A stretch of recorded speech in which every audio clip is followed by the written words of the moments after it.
Hi everyone.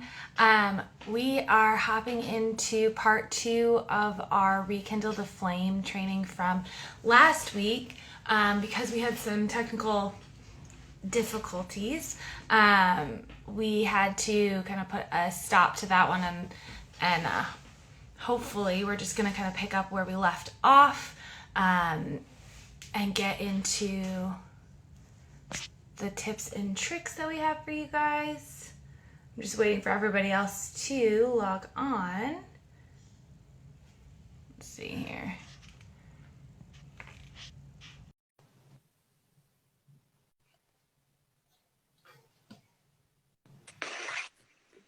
Hello. I don't know where the other half of my team is, but That's all good. I'm sure. I know she is, driving right now. So we'll see how she can get connected. But we can certainly do this with or without you here. yeah, Good. And hopefully she'll be able to bop in. we sure can. So far, so good with our connection. I'm Connection. so happy. Okay. Well, so I'm going to do my best to kind of like bridge where we were at last time. So part 2 is just continuing on our discussion. So really, this topic about, the understanding that, we're working to reduce stress in relationship to help our own just whole mental well-being, right? And so, so when we talk about stress, what reduces stress, right? And so what reduces stress in intimate relationships is, can you guess, Kate? Sex? No. But Communication. what you're talking about though is intimacy, so connection. Right. Talked about this last week, right? There's two kinds of connection, right? One is emotional and one is physical. And so for sure, that is part of the connection. And sometimes what happens, right, with what you're talking about is, as women, we are more apt to provide the physical part of the intimacy when we feel like we are emotionally connected. And so it's sometimes unfortunate, right? Like this is the battle, but this is real. It's what happens. We can't deny it. We can't sit here and say that that's not happening in relationships, and different things cause this, right? So what we are talking about primarily is the understanding that what is the most important, I'm just going to throw this out there, of course, but what is the most important piece to increasing the connection between each other, and it is intimacy. So we know that the physical part is very important. We know that the emotional part is really important, but let's just put out there, both of them are both important to both people, but in different ways. So really understanding that the number one is communication, right? I believe. So I'm going to throw that out. Being able to communicate right with one another, and so we have communication that's occurring at different stages of life. So we talked about last week, this, all of a sudden we're, you're a couple, and then a baby comes into the life, right? So that's a transition. That's a stage of life. And so important to kind of recalibrate, if you will, what that communication is going to be between each other in the relationship. So what you spoke about, Kate, last week was like, there's expectations, there's these things. I carried the baby. I did, it's like I went through all this stuff, and I'm like, oh my gosh, you're kind of looking at your partner going, okay, how about the evenness with all this? Or how about you understanding that that's what I went through, and maybe step up, whatever those things are, right? There's things that happen. Okay. And so in this transition, what we have is some expectations of others, some of ourselves, as a new mother as well. And so it's identifying too, how much expectation are we putting on our own self, right? That might be projected in the relationship, right? Essentially. And it's not a team of one, it's a team of two. Okay, so two people, most of the time, you know, when we're moving into having a new person come into our family, a little one, it's a team of two. So I think it's keeping this perspective of we're in this together, right? And this happens in all stages of life. We're in this together. We're in this together. So that is a good just reminder for you know, us to think about as we work through issues too, right? Because naturally issues are going to come up. And so, you know, we know that what a new child brings, you know, and by the way, this is, you know, we're talking about not only new child, but as this, you know, stages of the child's growth, you know, and different things come up. You know, finances are an issue. My sleep, you know, is an issue. All of these kinds of things, right? Which impact how I am involving in this relationship. So we need to work on connection with our partner to be able to feel like we are emotionally connected. So, you know, thinking about how to do that, right? You know, first of all, I want to stress that it's when communicating, we often are communicating sometimes about like a feeling or something we're experiencing, and it's like, and it's not really getting to the subject of the matter, and we're just sort of battling a little bit back and forth with whether that's time or what somebody's done or, you know, whatever. But in order to keep that in perspective, we want to really be in this vulnerable state of communication, like what's really going on, you know. So for example, if I am thinking about, I just you know, whatever the time frame is of having a baby, by the way, it doesn't matter if it's a, you know, a year out, you know, or whatever. It's like I still have these feelings and thoughts, right? So I want, you know, I want to share those with you, right? I want to share what's going on with me. I want to be forthcoming and honest and be able to give you the vulnerable pieces of where I'm coming from, right? So that's building trust, which is super important as you continue on in relationship in different stages as you grow together as a family. Okay. What does that sound like to you guys? Like what, when I'm speaking to that, any comments or anything? I think sometimes I think that it's difficult, and I don't know, and I think I guess in like a perfect world, like that would be great if you could sit down and be vulnerable and then have the person respond the way that you want them to and all the things. But I think too, what sometimes ends up happening is, like even if you extend that vulnerability, like maybe there is, and from both sides, maybe there is resentment on the other side and they're not able to hear that. For sure. So well, for sure, but you know, so you know, resentment is like a wound, okay? So it's thinking about that. So backing up a little bit, what happens, you know, if so what you might be speaking to is what happens. I'm vulnerable. I'm not getting what I want. So therefore I'm avoiding, actually. I'm avoiding conversation. Okay. Because I'm like, well, all it's going to do is get me upset, and I don't need any more stress than I already have. And right.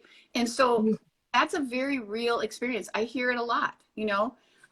So how to kind of work through that, right? I think one of the, you know, main things is when you are working on something that's really important to you, you know, like a topic area, something that you know is in your heart that you want to really be communicating. And it's like, it's kind of like one of those, I don't, you know, like, what's that saying? It's, a deal breaker, but it's not a deal breaker. You know, that's not the exact term, but that's kind of, it's that important to you, you know, right? It's like, it's just so important to me, right? So that's what you want to communicate. And here's the deal. It's not just one time. You know, we do have expectations of, oh, I said it. Why isn't it happening? You know, I mean, anybody who's been ever like even took care of children at any point in their life, you know, you might have to ask your child 5 times to do something, and you're still working on it. You still didn't get the 5, you know, things right. But we're talking about partnership here, right? So So, but it's a similar mentality. It's like, for some reason we have an expectation of each other that I asked you, why aren't you doing it? Like, right away. If you love me, right? We get these little things that play in our mind too, right? If you love me, right, you would do XYZ for me. Well, that's not real.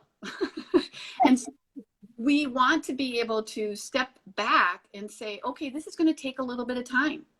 And I call it the 3 C's. It's being committed, connected, and consistent with your message. I could throw in an R there, with respect. Okay. But, yeah. So I think that's the understanding, is that when you're bringing something forward that's really important to you, that you're really getting the sense that your partner isn't like on board with, like, you're like, oh, I don't even think they heard me. Like, I don't even know if that got through. You just different things. Like, I don't even think it's ever going to get through, right? That is that will absolutely get in the way of you being able to have a healthy relationship. And by the way, it will lead to resentment. Mm-hmm. That's just an inevitable. So, resentment is, like the experiences you're having within the work towards communication. And so it's like all these things. And then, of course, what we're talking about, going back to, how do we reduce stress? How do we reduce stress in intimate relationships? Connection. So what happens when we have resentment? It's a disconnect. Okay. And and just as a person, as a, people, we want to create the best experiences we can for ourselves. So we want to take responsibility for what that is. So it's hard. I didn't say it was easy, right? And we want it to be easy. Gosh, wouldn't that be great? We fell in love. Oh, this is why we fell in love. And all of a sudden, have more responsibilities, and love doesn't seem to be in the air. Okay. Well, that's part of a normal process. So it's just accepting, yep, this is a change. We're going to go through these different things, again, different stages of life. And it's recognizing those different stages that are coming up, and you'll know them because the topic changes, and you're like, oh, all of a sudden now we've got the school part, and who's taking part of their day to, who's taking off to take, the young person to a doctor appointment. And, just these different changes that occur, right? So in essence, you talked a little bit last time about priorities changing, and priorities will change as that goes through too. And, but it's being understanding of what the difference is, at least at the beginning stages of those priorities changing too. And that's a conversation. That's talking through it. You might have different vantage points you're coming in at, and getting together and working on what those are, and managing, whatever needs to happen to support best outcomes is important. And that's always kind of what you want to be doing when you're connecting with someone. I want the best outcome for us, right? Like, I mean, here I'm doing a little Pollyanna stuff here, but the reality is that's part of it. It's like, come in with positive, right? I want to, I want to make connection with you, right? I want to make connection with you. I am working on how to communicate better what I am really asking for, but I want you to be, I want you to know how important this is to me, right? Did you hear me stress that? This is really important to me. And so, I didn't say, this is really important to me, right? I said, really important to me. And it has, it has a genuine, part behind it. So, there are ways, right, that you can reconnect. I mean, right, these are naturally, right, taking time out to have that honest conversation. You make time for it. You make time, do it on a weekly basis if there's an issue that keeps coming up and you're not resolving it. And obviously you want to do it at a time that both are in their, in fairly, I don't know, super stressed times, right? Like, connecting and sharing a story from the day, right? Mhm. Being, obviously we know this one, going on dates, right? So that's an important way to connect. So I know, we have limited time, but I just want to, like, be able to speak to a couple of these too, is like practice gratitude, right?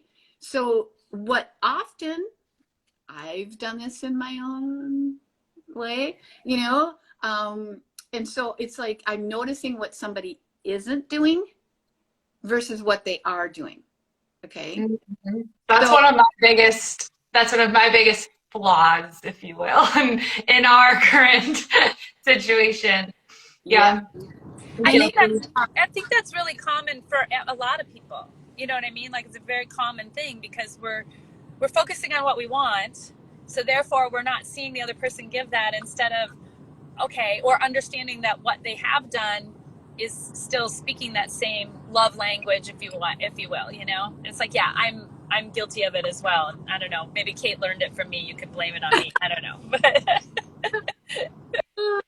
well, Mhm. I think it's natural and normal. We all have something on our mind, and if we're stressed, right, it's even more so because we're our focus gets so minute that we can't, if we feel like we can't get out of it, and that's a tough little position to be in. Like, I can't get out of this thought. It's got to be this way. It's XYZ, right? And so, but that comes from another part, which is, the self-care piece of stress management, right? So you have to have that time for yourself to be able to be in a place, that you're able to, communicate the best you can. We're not talking about perfection, right? We're just talking about the best we can. And so that Mhm. practicing the gratitude is really important because I want to enter with something the person has done, right? I want to say, thank you so much for, making lunch yesterday, whatever it is, dinner yesterday, whatever it is. And then, it just kind of helps, even if you're going to bring up a topic, you could lead with something like that. But besides that, just practicing gratitude to stay connected. Like, it's just I'm losing you again, Sheila. Hold like on. something in the day that you notice of the other person helps do you think maybe remember if we try, do you want to talk reduction without of video and maybe that'll stress cut down the bandwidth? is connection. I don't know if you can do that. So you're I make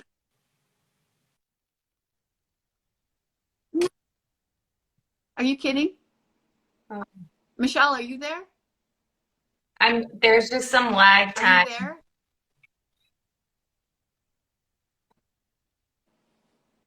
Gosh. So Sheila, if Can you you can hear hear me? me, I was saying shut your video off. Just turn your video off because sometimes that's too much bandwidth, and then we can just hear you. How's that? Yeah, let's go for that. Okay, good. Where did Yeah, so we go back to gratitude, practicing gratitude. Okay. Hello. All right. So practicing gratitude, right? So it's the Kind of. ability. Can you hear me? You're okay now. Okay. All right. Kind of put your finger up in the air if I'm breaking up, okay? Okay. So in practicing gratitude, right, we just want to be able to open ourselves up to recognize what people are doing right. And so that is just, it's like, how we feed our bodies, right? Like, we're feeding our ability to connect with others. So practicing gratitude is very important to the process of connection, is improving the intimate relationship. Okay. All right. So so that's just really, really, really important, in the process of just being able to be a team together, you know, right? Because remember, keep that's the piece. It's like, we are a team. You know, you have to believe that, right? We're a team. So you're keeping that team spirit going strong, essentially, right? We're in this together. And you don't want to leave anybody out in that process. And so that's an important piece to this. And so what, you know, moving into kind of like what happens when, you know, you spoke to the resentment, right? So that's now a different level. If I'm experiencing resentment, then I have a wound that I'm heal. So it needs to kind of like, there's a little more gentleness with that, right? Because it depends on how long it's been there. You know, I've had conversations with couples, you know, right, that's been there for years, you know, right? So the fact that, you know, the sooner you can work on and do the best you can with communication to create the ability for the relationship to be more intimate, you know, then obviously the more helpful. So just really important. Okay. So in when we talk about resentment, we're talking about, you know, there's different causes for resentment, right? So I think a real common one when we're talking about women, I don't mean to generalize, I hope everybody's okay with saying what I'm saying, but is like the underperforming and lack of support. Okay. So it's like, okay, I feel like I'm doing so much and I'm not getting the help that I'm really needing. Would you say that's kind of top? Yeah. Yeah. Yep. I mean, others, and I'd be happy to talk through those, but you know, I just want to, you know, maybe do a couple of them. So just know that there are other common causes of resentment. But one of the other ones that I hear a lot of is hurtful words. So here's what I share about this is that if I'm bringing something vulnerable, right, and I'm opening myself up to be working on connection, right, and I'm here I am, you know, I'm giving you my heart, right? I'm telling you how important this is to me. And then you use words that are demeaning or putting me down or anything like that, right? What happens? Most of the time, you're going to be in defense mode and sometimes say something back, or you're going to retract and you're just going to go in a shell and you're going to be, you might even have some self-reflections, you know, like maybe that person's right? Maybe I'm XYZ, right? It plays with your mind a little bit and you don't. So if that's happening, right, that's a whole nother layer of an understanding of, I need to have boundaries, right? I need to be able to speak to those boundaries and okay, remember the 3 C's, okay? The 3 C's, I need to be committed to that boundary. I need to be you know, consistent, and I need to be, why am I forgetting my last C? Consistent. Oh my gosh, this is crazy that I forgot my C. I know. I think you cut out a little earlier. We would help you. So sorry. So commitment, consistency, conviction. Thank you. So conviction. So that's really important. So you need to put up a boundary as soon as possible if that's something is happening. Now, maybe not in the moment because there's a heat, right? But you have to make sure you communicate that, because what just happened there is it created the beginning of not trusting your partner to come forward with vulnerability. Okay. So that's just important to understand. And I hear that a lot. It's like people just, you know, and that's what we talked about a little bit earlier. I'm not going to go to that person and talk to them because I can't, you know? And then the other side of it is if I'm trying to get something I would like us to experience as a team, and that's not happening, that's also like this kind of this underperforming lack of support where I'm trying, but I'm not getting what I want. So then I don't go there because I've already had this experience of trying a couple times and I'm not getting what I want, you know? Right. So then, you know, that old saying of, if I'm trying the same things and getting the same results, right, that's insanity. And so you have to reconfigure how you're approaching. And some of those things that I just spoke to are ways that you can approach your situation. Okay. And sometimes, when it's the resentment has been there for a while, there's this mending of the wound that actually has to happen at a deeper level. Like, you may need, just like, sometimes it's hard for people to give apologies, but it's important that some kind of true empathic apology is given in some form so that true healing can happen. Is that something you can that you would typically ask someone to communicate to their partner, to communicate that it is like a wound, or it's something super deep, and like there's a way to communicate that so that you can hear that back, that they understood it, and that you can start to heal? Or is it just kind of you have to wait around? It's a good question. So if I'm hearing it correctly, it's understanding, right, that the other person is hearing you, getting that. Okay. Yeah. So that you're able to have that, so that even if it's not "I'm sorry," but at least there's a deeper communication where they realize that that in some way have been a part of this wound that's happening because of this lack of communication, or my side too. I'm not saying it's on the other person. I'm just saying that sometimes it's difficult to communicate, like, this is what I need to hear so that I can start to move forward. Yeah, so that's an interesting question, because sometimes you remember that there's two parties, and there can be some headstrong thinking going on, and they have difficulty offering what you are really asking for. Okay, so this is back to our so there's that, you have an open mind for a moment, but it goes back to like what we were talking about the expectation.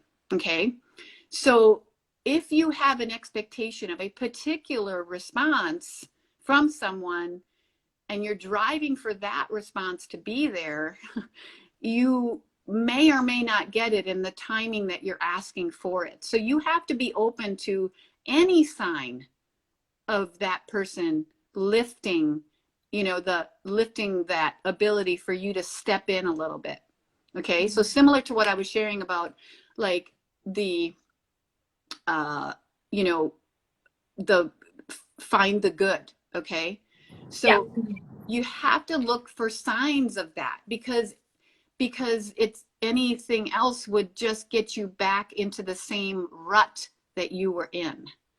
So it's important to understand that. And if it's a deep wound, right, that might need to be something that's facilitated by someone, right? And you're finding, like, oh, I can't get it, it just is anything I'm trying, right? That sometimes happens, and right.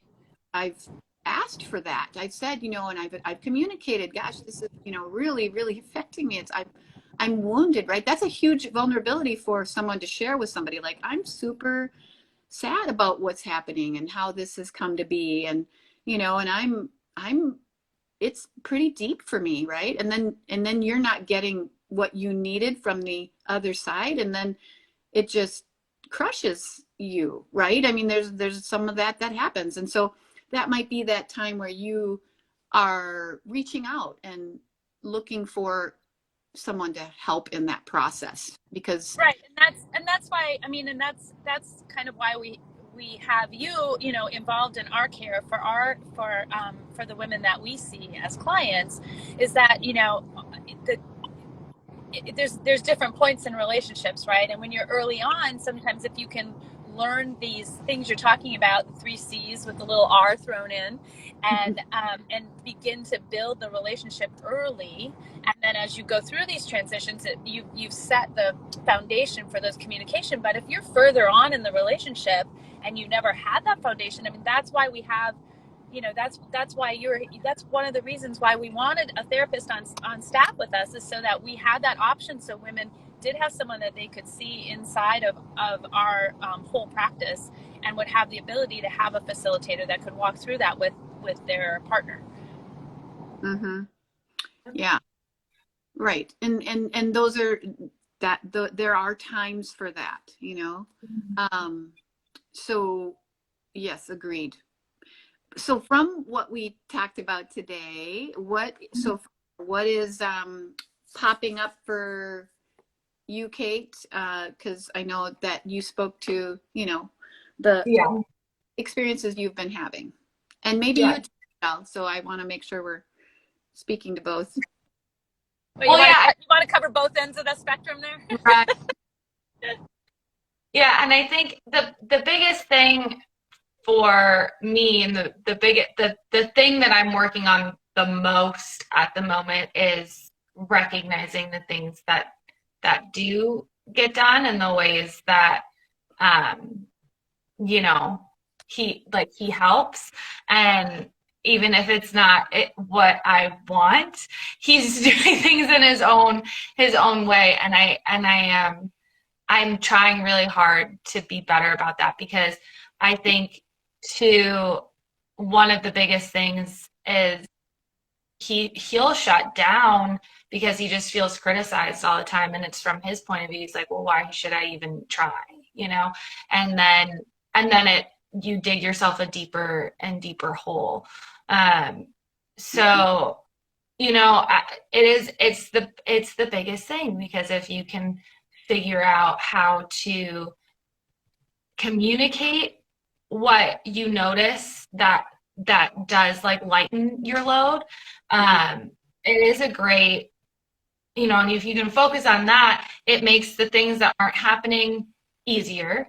And then it does they circle back. Like, for example, the other day he just decided to vacuum the whole house, which is something he never does, and it was out of himself. So it wasn't like, and it sounds so silly and small, but it was like when you start to compliment, maybe things aren't getting done in the same speed or what you want. But the ability to hear even past things that you've said, it become better. Like, they just hear you more. And it's funny, like, people say that girls are so sensitive, but I feel like it's the other way around sometimes. But for sure. And I think like, if you're noticing some, your partner shutting down, right, that is an indicator to speak to as well, right, because you want to be watching for signs, but I think the most important thing is that open communication, right? So you might notice behavior change. I'm talking about, like, in conversation, a behavior change, and one or the other might be more attuned to the behavior change, right? So but nonetheless, something's happening that's different. So whether it's for yourself or the other person, you want to create the ability for that open door to be there. Because if you're hearing right from your partner, I can't come to you, right? I don't feel like I can say anything. And this can go both ways, like you're saying, Kate, is like, and by the way, if I'm bringing something to you that's really important and I'm feeling like you're not hearing me, right, we have to check ourselves first and say, well, is my expectation too high? Am I not noticing what the other person's doing? Am I, check yourself in the mirror first, right? And then come forward and then, speak to that too, by the way. I think it's really important to say, we have to identify our mirror points, like, oh, hey, I am recognizing that I am actually doing this in this situation. So I want to be sure to speak to that, so you're aware that I know that I have to work on that too, right? Right. So the piece of this is that, it's really important to create that connection and open the channel, right? And so if all of a sudden somebody communicated, and they may not do it more than once or twice or whatever, if they've communicated, I'm not feeling connected, or I don't feel comfortable coming forward to you, right? The other person has either a response of that's loving, oh gosh, we need to figure that out, right? Or they might have a response of like, what are you talking about? Like nothing, what's the deal, you know?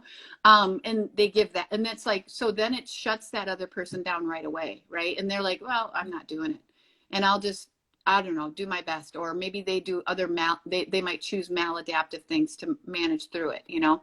So the, you know, the opening, you know, sometimes that door is there and we're not seeing it, you know, because of our own stuff, you know, like my own expectations are overriding what somebody else feels. And so we have to be able to, you know, navigate that for ourselves, to open up those channels for people to feel comfortable to speak to what they are.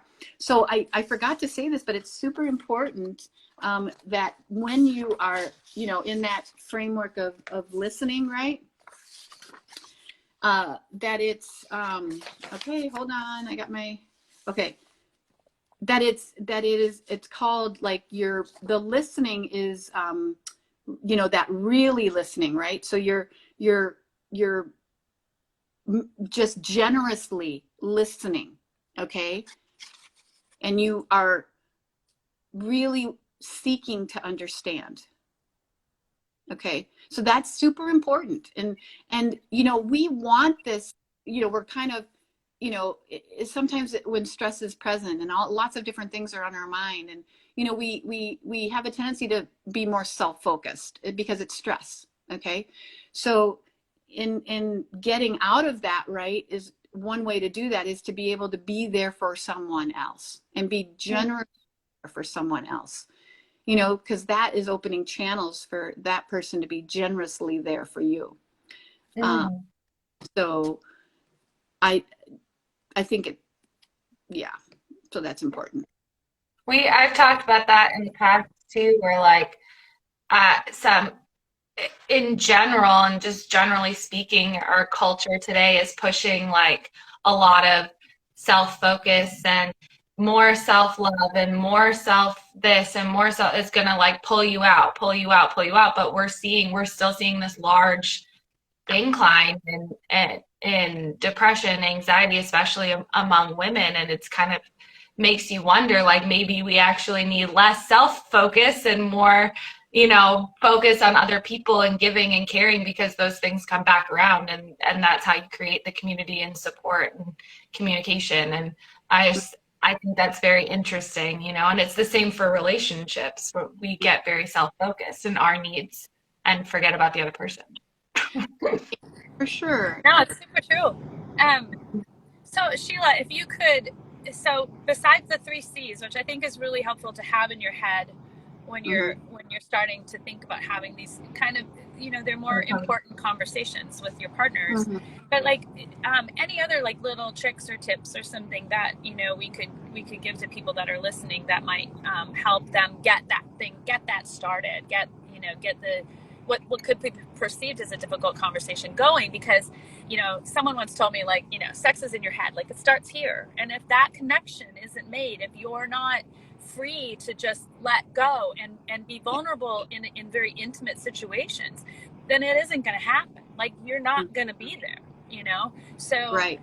So what are a couple little tricks or something that, or tips that we could direct to people that are listening to this to kind of get them more into, you know, being able to be in that state so that you can reconnect with your partner and want to have that deeper physical intimacy? And you're speaking to like what we can send out and that kind of thing? Yeah. Like, do you have some things that, you know, that we'd be able to offer to people? Yeah. Oh yeah. I have a little mini list of things. And so I think it's, you know, just really some basic understanding, you know, of styles of communication is really important, just to get a understanding of, you know, what is happening, what is this communication that we are currently in, right? And having a way to identify that, right?